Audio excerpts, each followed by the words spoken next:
आज हम एक नजर आजाद भारत में हुए उन घोटालों पर डालने जा रहे हैं जिनमें भारत के पहले प्रधानमंत्री जवाहरलाल नेहरू और उनके बाद उनके परिवार के लोगों पर आरोप लगे हैं। अगस्ता हेलीकॉप्टर घोटाला 2013। कांग्रेस अध्यक्ष सोनिया गांधी की राजनीतिक सचिव अहमद पटेल पर 2013 में इतालवी चौपर कंपनी अगस्ता वेस्टलैंड से कमीशन लेने के आरोप लगे। अगस्ता वेस्टलैंड से भारत को 36 अरब रुपए के सौदे के तहत 12 हेलीकॉप्टर खरीदने थे। इतालवी कोर्ट में रखे गए 15 मार्च 2008 के एक नोट में इशारा किया गया था कि कांग्रेस अध्यक्ष सोनिया इस वीआईपी चौपर खरीद के पीछे अहम भूमिका निभा रही थी। 12 डीएलएफ घोटाला 2012। पूर्व प्रधानमंत्री राजीव गांधी की पत्नी सोनिया गांधी और उनके दामाद रॉबर्ट वाड्रा पर 2012 में रियल एस्टेट कंपनी डीएलएफ से 65 करोड़ का ब्याज मुक्त लोन लेने का आरोप लगा। ये आरोप भी लगे कि इस बिना ब्याज पैसे की अदायगी के पीछे कंपनी को राजनीतिक फायदा पहुंचाना मकसद था। यह भी कहा गया कि इस दौरान केंद्र में कांग्रेस सरकार के रहते रॉबर्ट वाड्रा ने देश के कई हिस्सों में बेहद कम कीमतों पर जमीनें खरीदी। National Herald case 2011। कांग्रेस के पैसे से एसोसिएटेड जर्नल्स लिमिटेड नाम की कंपनी 1938 में बनी और 3 अखबार चलाती थी, नेशनल हेराल्ड, नवजीवन और कौमी आवाज। 1 अप्रैल 2008 को ये अखबार बंद हो गए। मार्च 2011 में सोनिया गांधी और उनके बेटे राहुल गांधी ने यंग इंडिया लिमिटेड नाम की कंपनी खोली, जिसमें दोनों की 38% हिस्सेदारी थी। कंपनी को खड़ा करने का मकसद एजेएल पर मौजूद 90/21 करोड़ रुपए की देनदारियां उतारना था। पार्टी ने हेराल्ड हाउस में 1 करोड़ रुपया और लगाया, जो कभी एजेएल के पास होता था।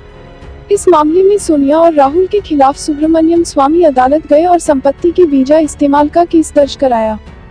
बोफोर्स घोटाला 1990-2014। इस घोटाले ने 1980 और 1990 के दशक में गांधी परिवार और खासकर तब प्रधानमंत्री रहे राजीव गांधी की छवि को गहरा धक्का पहुंचाया।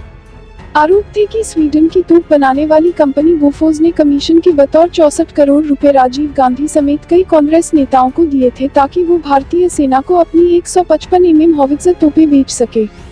बाद में सोनिया गांधी पर भी बोफोर्स तोप सौदे के मामले में आरोप लगे, जब सौदे में बिचौलिया बने इतालवी कारोबारी और गांधी परिवार के करीबी ओतावियो क्वात्रो की अर्जेंटीना चले गए।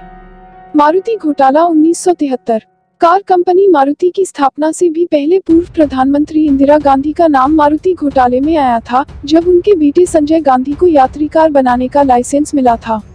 1973 में सोनिया गांधी को Maruti technical services private limited का एमडी बनाया गया, हालांकि सोनिया के पास इसके लिए जरूरी तकनीकी योग्यता नहीं थी। कंपनी को इंदिरा सरकार की ओर से टैक्स, फंड और जमीन को लेकर कई छूटें मिलीं, मगर कंपनी बाजार में उतारने लायक एक भी कार नहीं बना सकी और 1977 में बंद कर दी गई। नागरवाला स्कैंडल 1971।